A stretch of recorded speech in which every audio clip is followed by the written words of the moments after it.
kalau mau validasi mending benar-benar dievaluasi, dikasih challenge Google Form lah.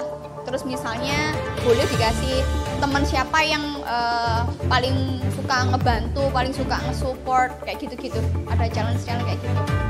Soalnya yang sering terjadi adalah teman-teman di usia milenial, geng-gengan itu tidak bisa dihindarkan.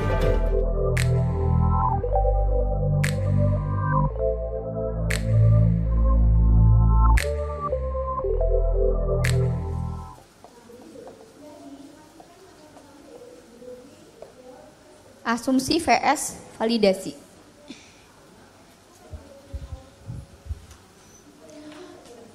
Pada waktu teman-teman sudah melakukan validasi, ini teman-teman sudah apa istilahnya ya? Istilahnya nggak ada rasa penyesalan atau bersalah pada waktu teman-teman misalnya harus meretire seseorang. Karena harapannya kan mesti di situ energi positif dari lingkungan yang sudah terbentuk kan akan tetap terjalin gitu ya. Kayak gitu. Terus sosok pemimpin yang diperlukan nanti saya akan kasih gitu ya. Tapi alasan ini adalah salah satu alasan untuk tetap tim kalian akan stay di tempat kalian sekarang. Contoh, saya mau kasih tahu yang busuk-busuk aja ya dari perusahaan saya, biar nggak ngasih lihat yang indah-indah gitu ya. Di Ngalup Coworking Space itu kan banyak, mostly mereka timnya adalah para pria. Saya tidak terlalu banyak melibatkan perempuan karena kami bekerja di sektor digital kreatif industri yang jamnya sangat fleksibel atau bahkan kayak saya ini hampir kayak 24 jam dan itu harus moving. Apalagi kalau misalnya kita harus kerja sama Kominfo, sama BUMN yang kita dituntut untuk jam itu kadang jam 11 atau waktu tidur kita jumping kayak gitu. Gitu ya. Gimana caranya saya membentuk yang namanya work-life balance itu dengan sharing dari apa-apa yang menjadi daily life mereka. Contoh, misalnya, setiap 1 tahun sekali kita ada yang namanya kolaboratif. Itu kegiatan seluruh coworking space yang ada di Malang, kita kolaborasi untuk di tanggal 14 Valentine kita ngebikin donor darah tiap tahunnya. Nah, biasanya kita ngebeli bunga, banyak banget kan. Biasanya setiap mereka habis donor dikasih kue, terus kita ngasihin bunga. Pada waktu bunga ini tersisa, saya sebagai pemimpin, itu saya sudah aware. Tak bikinkan, saya mesti beli kertas buat wrapping bunga. Itu saya ngebikinin tim saya yang cowok-cowok. Pulang dari sini kalian langsung ngedit deh. Itu hal kecil banget. Tapi mereka tuh nggak nyangka gitu. Karena apa? Kadang cowok itu kan gengsi ya mau ngasihin bunga lah, posip, bunga bang ae gitu kan. Tapi itu means a lot buat para perempuan. Maksudnya itu kayak klise banget ya perempuan dikasih bunga. Tapi itu means a lot buat kami, buat para perempuan gitu loh. What the simple things itu kayak receh bunga, sumpah mbak maunya masih bunga gituan gitu. Ya kami suka gitu.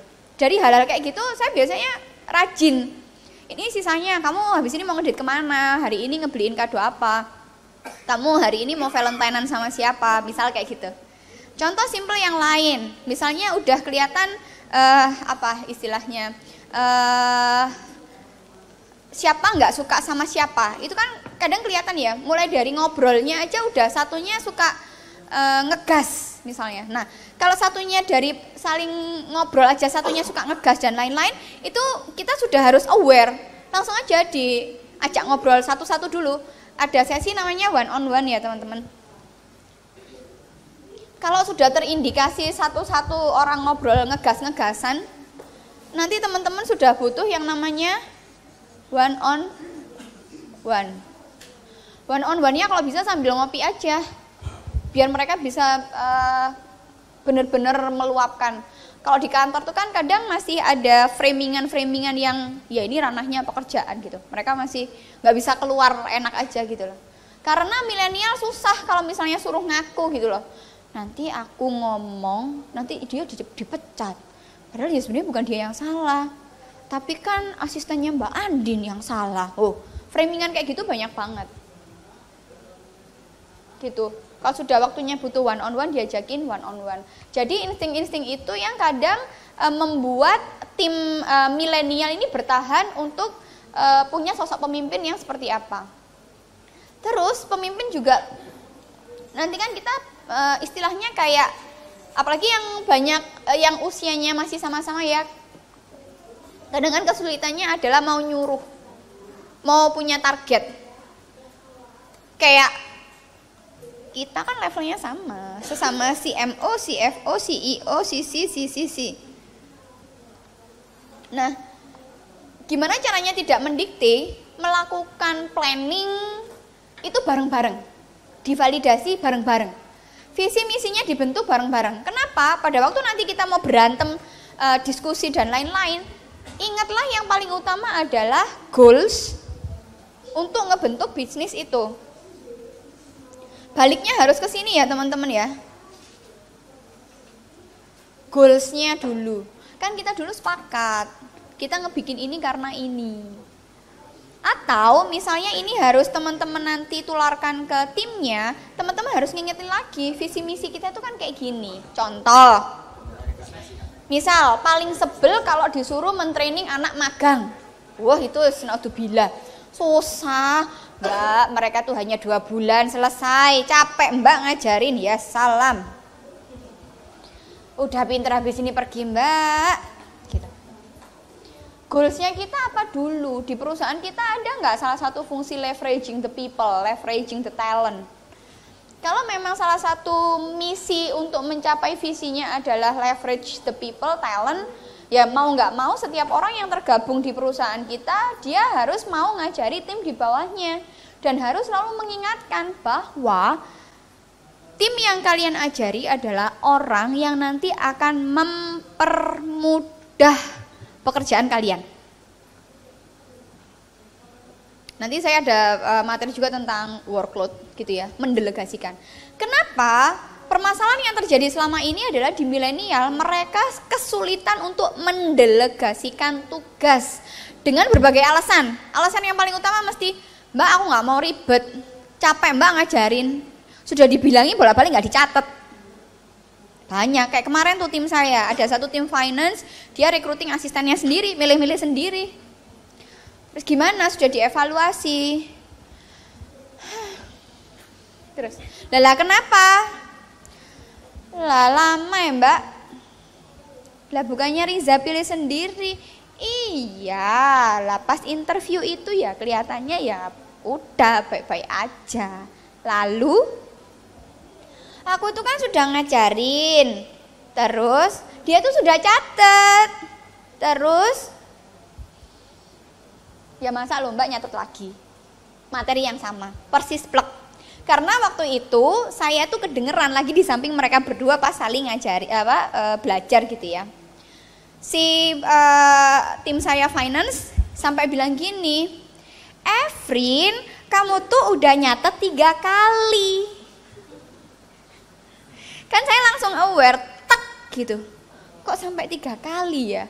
Apa nggak paham, nggak nyantol? Atau dia lupa catatan kecuci, hilang? Atau ya apa ini? Nah, hal-hal kayak gitu, itu pemimpin tuh harus aware ya. Ini ono apa? Sebelum teman-teman kebablasan, itu akan jadi bahan evaluasi. Gitu. Jadi,